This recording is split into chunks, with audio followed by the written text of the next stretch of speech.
공동체끼리 또 한 번 인사 나누신 후에 3일간의 시간을 어떻게 보내셨는가, 혹 얼굴은 상하진 않았는가 함께 좀 돌아보도록 하겠습니다. 우리 함께 인사 나누죠. 사랑합니다, 축복합니다. 함께 인사 나누겠습니다. 이 사랑의 멘트에 진심을 담지 않아도 괜찮다는 연구 결론을 보았습니다. 이 진심이 없어도요, 사랑한다는 말 한마디는 그 사람의 마음에 박힌답니다. 이 진심이 없더라도 말이죠. 이 참 제가 재밌는 글을 읽었는데, 방금 그 인사가 진심이 없으셨어도 괜찮습니다. 왜냐하면 그 사랑의 말이 우리의 마음을 때로는 따뜻하게 만들어 줍니다. 그러나 우리 성도님들 인사하실 땐 언제나 진심을 담아 하셨을 거라 믿고요, 우리 공동체가 언제나 그렇게 사랑 안에서 함께하는 교회가 되기를 소망해 봅니다. 오늘부터 저희는 또 함께 크리스마스가 다가오는 그날까지 대림절에 대한 이야기를 계속 나누어 가보고자 합니다. 아직 대림절이 시작되지는 않았습니다. 이번 주일을 시작으로 해서 대림절이 시작되게 되는데, 대림절이 과연 무엇인가 에서부터 우리는 함께 나눠야겠죠. 대림절이라고 하는 것은요, 예수님이 이제 크리스마스라고 불려지는 이제 25일 성탄을 기념하는 그날을 전후로 40일을 계산합니다. 4주입니다. 사순절처럼 40일을 계산한 것처럼 계산을 하지만 정확하게 이야기하면 주일부터 시작이 되거든요. 그래서 4주라는 전, 예수님 오시기 전 4주 전, 그때부터 대림절을 지킵니다. 그러면 이 대림절을 교회가 왜 지키냐는 거죠. 예수님이 오시는 날이 성탄절이면 그날 우리가 함께 즐거워하고 기뻐하면 되는데, 교회에서 믿음의 조상들과 믿음의 선조들이 왜 굳이 대림절이라고 하는 걸 만들었냐는 겁니다. 근데 더 재밌는 건 무엇인지 아십니까? 혹시 대림절이라는 이야기 들어보신 기억이 있으신가요? 많이 안 들어보셨을 거예요. 아마 30-40년이라는 시간 동안 신앙생활을 해오셨지만 대림절의 기억은 그닥 많이 없으실 겁니다. 우리나라의 1960년대를 전후로 해서 대림절의 기억은 사라졌으니까요. 대림절이라고 하는 이야기와 말들은 사라졌습니다. 그리고 그것을 무엇이 대신했냐면 크리스마스가 대신했어요. 이 크리스마스, 우리가 무엇인지 아시는 것처럼 트리를 만들고 추리를 달고 때로는 희화찬란한 것들을 만들어서 누구를 기다리냐면 산타크로스 할아버지를 기다리도록 만들어 놨습니다.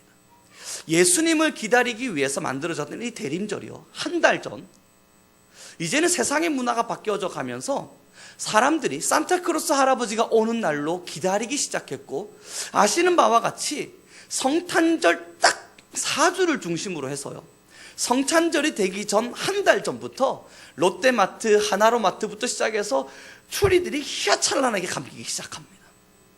이상하게만큼 교회들보다 그들이 더 많은 대림절을 지켜주려고 합니다. 예수님이 오는 이 대림절 기간은요, 사실 우리 믿음의 조상들이 우리에게 남겨준 정말 대단한 기간이었거든요. 그런데 사탄이 이걸 보지를 못하겠는 겁니다. 어떻게든 예수님의 오심을 기다리는 이 성도님들의 마음을 바꿔놔야겠어요. 그리고 시작된 게 우리 위대한 산타크로스 할아버지입니다. 그분이 오신다고요? 아이부터 시작해서 할아버지 이르기까지 얼마나 기대하립니까? 그리고 추리를 만들고 거기에 반짝반짝 불빛들을 달아놓고, 이제 조금만 더 있으면 3주가 지나면, 2주가 지나면, 한 주가 지나면 이제 너희에게 선물을 주기 위해서 산타크로스가 올 거야. 그러면서 그 불빛들을 밝혔습니다. 이제 우리는 오늘부터 해서 함께 대림절의 이야기들을 좀 깊이 있게 나누어가면서 정말 성탄절이라고 하는 25일, 12월 25일을 굳이 만들어서 지키고 있는 기독교의 이 정신과 마음과 가치를 우리의 마음에 새기기를 소망합니다. 우리는 다시 22절의 말씀을 읽겠습니다. 시작.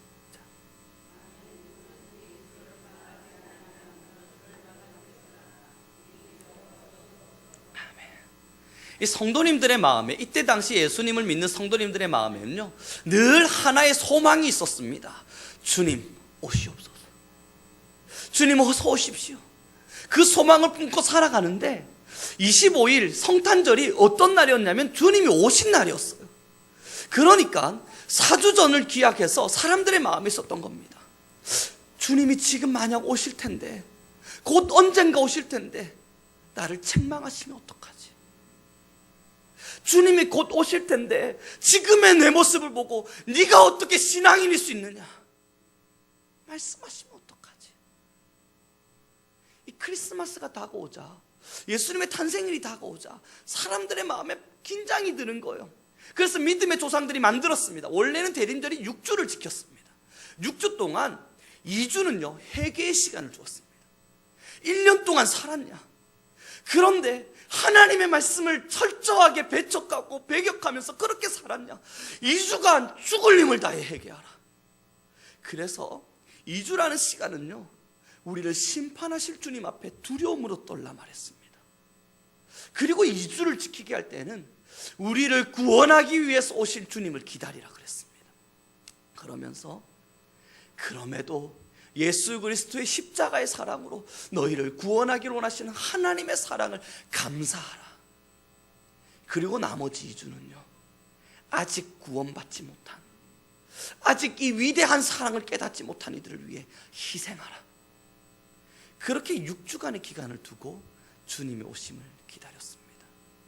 이제 우리는 12월 첫째 주를 시작으로 대림절의 회개의 기간 앞에 서게 됩니다. 회개의 기간. 무엇을 회개합니까? 주님이 오시려면 언젠가 주님이 반드시 이 땅 가운데 다시 오실 텐데 그때 지금 내 모습이 과연 천국 갈 수 있을까?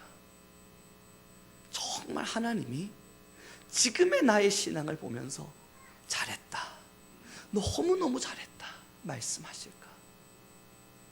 이제 이 2주간은요 우리의 믿음의 조상들이 1, 2세기를 살아갔던 믿음의 조상들에게 있어서 가장 금식과 회개가 많이 일어났던 기간이었습니다. 사랑하는 우리 선교 성도 여러분, 보세요. 사탄은 이렇게 회개하는 게 너무 싫었어요.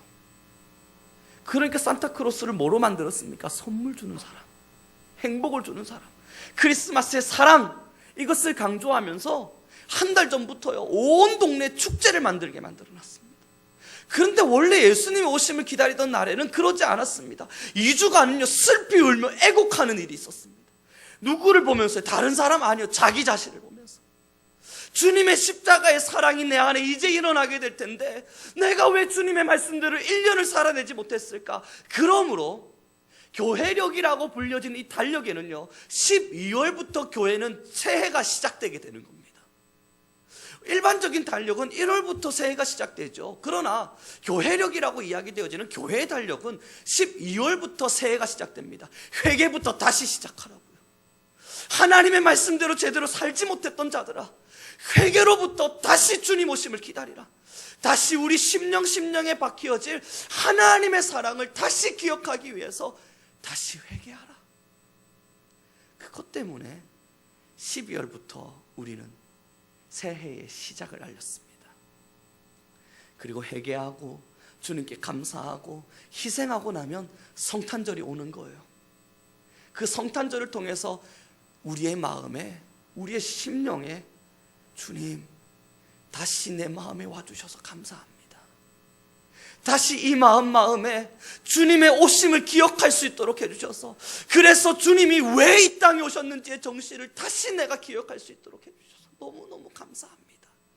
그 감사를 끌어안고 성탄절날 함께 모여서요 너무너무 기쁜 마음으로 하나님께 찬양하는 겁니다. 회개했고 감사하면서 주님께 나아가는 거죠.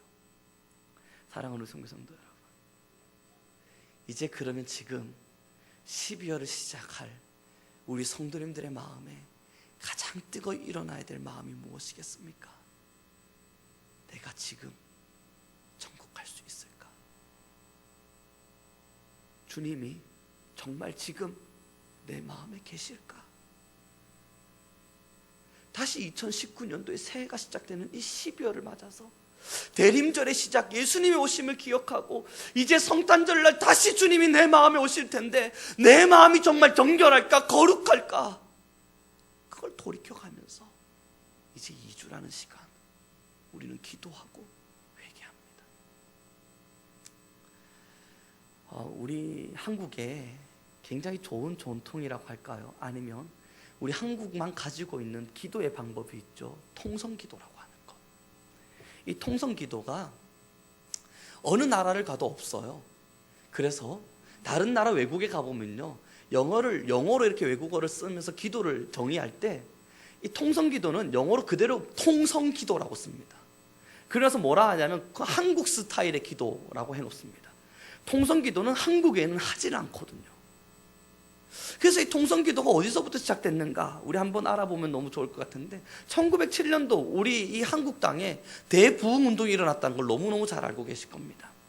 이 대부흥운동을 지도했던 자가 바로 길선주라고 하는 목사님이신데, 이 대부흥운동이요 회개부터 시작이 됐어요.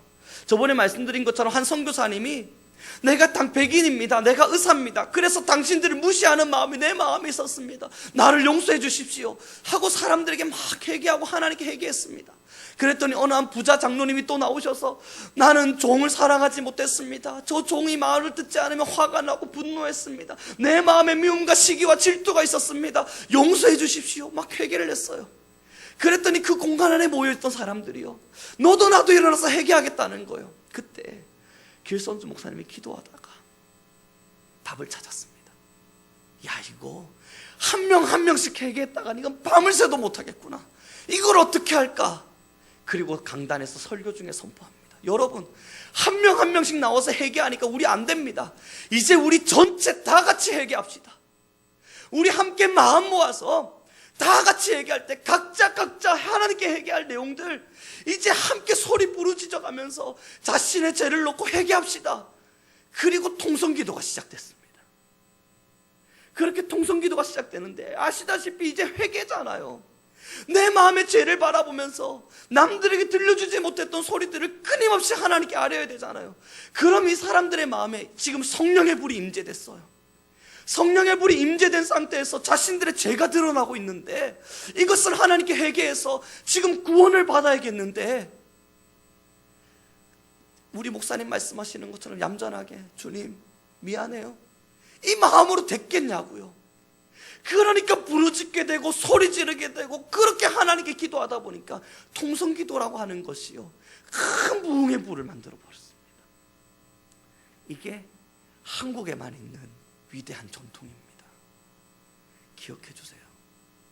통성기도는요 나의 부를 위해서 기도하는 것도 아니었고, 내 마음에 그저 찾아오는 답답함을 아뢰기 위해서 하는 기도도 아니었고, 내가 원하는 소원들 하나님 들으세요 아뢰기 위해서 하는 게 아니었습니다.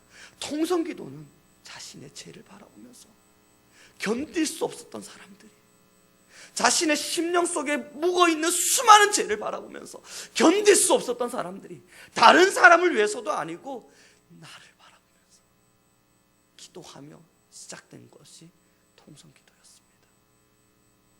사랑하는 성도 여러분, 저는 이 대림절을 맞아서 이제 이 믿음의 전통을 따라서 우리 성민교회 안에 회개가 일어나길 바랍니다.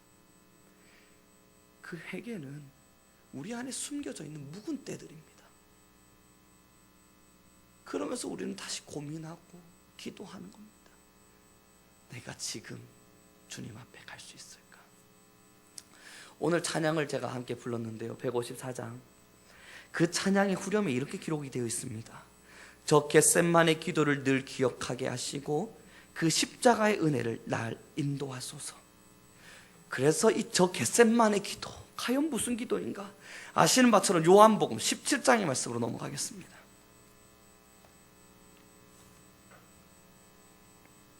요한복음 17장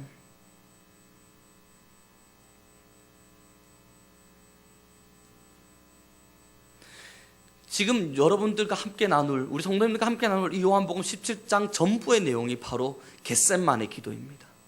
지금 이 찬양이 이야기했잖아요. 생명의 면류관 주님 내게 주실 때 내가 겟셋만의 기도를 잊지 않게 하소서. 그러면 그 기도의 내용이 뭔지를 알아야 이 찬양의 의미가 우리의 가슴에 더 박히게 될 텐데요, 다른 것 다 떠나서 한 가지만 기억해 보시면 돼요. 17장 16절의 말씀입니다. 함께 읽겠습니다. 시작. 내가 세상에 속하지 아니함 같이 그들도 세상에 속하지 아니하였사옵나이다. 그들을 진리로 거룩하게 없어서 아버지의 말씀은 진리입니다. 17장의 이 겟셋만의 모든 기도의 내용을 다 기억하지 못하셔도 괜찮아요. 그러나 이 전반적인 모든 기도의 내용의 핵심이 무엇입니까? 우리가 세상에 속하지 않았다는 겁니다. 또 다른 핵심은 무엇입니까? 우리가 거룩해야 된다는 것입니다. 그러니 이제 우리가 대림절을 맞아서 예수님 오심을 기다리면서 해야 할 일이 뭡니까? 거룩하지 못했던 것들을 지워내는 작업입니다. 거룩하지 못한 우리의 마음들을 지워내야 합니다. 거룩하지 못한 심령들을 지워내야 됩니다. 더 정확하게 말했어요.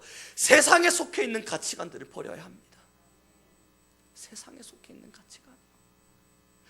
제가 요즘요 영화를 보면요, 이 영화가 사람들을 막 죽여요. 죽이는데 가차없이 죽여요. 그렇게 또 죽였는데 또 죽여요. 제가 그것을 보고 있으면서 문득 제 마음에 드는 생각이요, 아니 저 사람이라고 하는 존재는 하나님이 만드신 가장 존엄이 위대한 사람이라고 불렸는데, 아니 저를 죽이는 모습들이 누군가에겐 쾌락이 되고, 저를 죽이는 모습들이 누군가에겐 즐거움이 되고, 저를 죽이는 이러한 잔인무도한 장면들이 때로는 희열이 되어지는 이 장면들, 와, 이게 세상에 속해도 한참 속했구나. 그 마음이 제 마음에 들어오는 겁니다. 이게 왜 재밌게 됐지? 어느 날 드라마를 보는데요, 불륜의 장면들이 나타나는 거예요. 이 진짜 나쁜 사람들이야, 어떻게 저럴 수가 있어, 저건 진짜 나쁜 거야, 이야기를 하는데 재미가 있네요. 참 신기하게도요. 저희 주일학교 아이들이요, 실제 상황이라고 하는 드라마를 보고 있는 겁니다. 제가 이야기했어요. 보지 마라, 너가 왜 실제 상황을 보냐. 이번 주 주일날에도 애들이 또 보고 있는 거예요. 그래서 핸드폰 압수하고 보지 마라고 이야기를 했었어요. 보면 안 된다. 애들이 이야기해요. 목사님 이거 재밌는 거예요. 재밌대요. 그 이상한 불륜의 이야기들, 정말 세상에 일어나지 말아야 될 범죄 이야기들이요, 이상하지 않습니까? 우리의 삶에 만약에 그 일이 일어났다면 재밌는 일입니까? 정말 내가 살고 있는 내 환경에 그런 잔인무도한 사람이 사람을 그렇게 죽이고 있는 걸 내 눈으로 목격하고 있다면 이게 즐거운 일입니까? 근데 영화나 드라마로 볼 땐 즐겁다고 느껴요. 그러면서 깨달았어요. 내가 얼마나 세상에 속해 있는 사람인가. 나라고 하는 존재가 얼마나 죄 가운데 묻어서 거룩함을 포기하며 살아가는 사람인가. 사랑하는 우리 성도 여러분, 주님이 겟셋마네 동산에서요, 이 모세혈관이 터져가면서 땀방울이 핏방울이 되도록 기도하셨다 말합니다. 고통스러워하면서. 그런데 오해하셔서는 안 되는 게 하나가요, 그 고통 속에서 기도할 때 주님, 이 잔을, 하나님 제발 이 잔을 내가 받지 않게 하소서, 이거는 겨우 한 절 나와요, 한 절. 그런데 그 외에 겟셋마네 기도의 모든 내용은 뭔지 아십니까? 우리를 위해 기도하고 있어요. 이 땅에 남겨질 저 사람들, 주님의 죽으심, 그 십자가의 고통을 위해서는 겨우 한 절 나오면서 주님 하실 수 있거든, 내가 이 잔을 지지 않게 하소서, 그 한 절 나옵니다. 그런데 그것 때문에 그렇게 고통스러워 하셨겠어요? 아니에요. 제가 이 겟셋마네 기도를 보니까요, 정말 고통스러우셨던 것은 우리를 내버려 두고 가는 그 마음이에요. 사탄에게 판판이 넘어지고 거룩함이라고 하는 건 온데간데 없이 사라져버리고 예수 그리스도의 십자가의 사랑이라는 건 다 잊어버린 채 살아버릴 그 사람들. 그래서 예수님은요, 빗방울이 되도록 간절히 기도합니다. 하나님 제발 저들을 지켜주소서. 저들이 제발 거룩할 수 있도록, 이 세상에 물들지 아니하고 하나님께 속한 자가 될 수 있도록 지키고 지켜주소서. 겟셋마네 17장의 모든 내용은 그 이야기로 전달됩니다. 사랑하는 우리 성도 여러분, 주님이 오신다고요. 이제 몇 반 더 자고 나면 성탄절이 다가옵니다. 이 성탄절이 다가오는 건, 야 우리 주님이 우리를 위해 죽으시러 그날 오신 거야 기뻐하면서 박수 치려고 만든 날이 아니고요, 주님이 다시 내 마음에 자정하셨음을 기억하며 우리의 영혼이 즐거워하는 날입니다. 주님이 다시 우리의 마음에 자정하셨음을 기억하면서 주님 내 마음에 임재해 주셔서 너무너무 감사합니다. 나같이 지저분한 사람의 마음에 다시 임재해 주셔서 감사합니다. 그 영혼의 기쁨을 견디지 못하고 기도하고 예배하는 날이 12월 25일 주님 오신 그날입니다. 그리고 그날을 기억하기 위해서 대림절을 만들었어요. 그 영혼이 다시 기뻐할 그날을 준비하라고요. 그리고 그 대림절의 시작, 회개입니다. 우리의 죄가 있다면, 사람한테 말할 수 없는 죄가 있다면, 마음속에 숨겨져 있는 거룩하지 못한 행위와 마음가짐이 있다면, 이제 이 대림절 우리는 지워야 합니다. 1년이라는 시간은 그것을 묵혀둔 채 우리는 살아왔을지 몰라요. 그러나 주님 말씀하시잖아요. 너희가 물질을 들고 내게 나올 때에 형제와 화해하고 나오라. 그제서야 너희의 기도를 들으리라. 그것이 무엇입니까? 우리의 마음에 묵혀있는 이 거룩하지 못한 것들을 지우고 오라는 이야기입니다. 말씀을 마무리 짓도록 하겠습니다. 이제 대림절이 시작될 것입니다. 우리의 믿음의 조상들은요, 아무 의미 없이 절기를 만들지 않습니다. 절기를 하나 만들 때에도 그 절기에 충분한 의미와 우리 성도들에게 도움이 될 만한 충분한 이유들을 새겨 놓으면서 절기를 만듭니다. 그리고 우리에게 성탄절이라고 하는 절기와 대림절이라고 하는 절기, 위대한 유산을 남겼습니다. 이 대림절을 시작하는 이제 우리는 대림절의 정신을 기억해야 합니다. 첫 번째 정신, 우리의 마음에 죄가 있으십니까? 예수님의 겟세마네 기도를 기억해 두십시오. 우리가 제발 거룩하기 바라셨던, 땀방울이 핏방울이 되도록 우리의 거룩을 바라셨고, 우리의 성결을 바라셨고, 우리의 정결을 바라셨던 그 예수님의 기도를 기억해 주십시오. 그리고 이제 우리는 그렇게 오실 주님을 기다리며 겟세마네 기도를 마음에 품고 회개해야 합니다. 주님, 드러나 있는 데에는 아름다워 보였지만 혹여 이것이 회칠한 무덤은 아니었습니까? 누군가에게 보여질 때에는 참 희화찬란한 모습으로 거룩해 보였을 수 있을지 모르지만 혹여 내 마음 안에 주님이 거할 수 없는 더러움과 죄는 있지는 않습니까? 그래서 1907년도 통성기도가 만들어져 가며 회개를 외쳤던 길선주 목사님의 그 이야기가, 그리고 우리 한국교회에 남겨져 있는 이 아름다운 전통의 기도가 이제 회개를 통해 다시 통성으로 다시 울부짖어가며 기도할 수 있는 그날을 기억해 보겠습니다. 기도하겠습니다.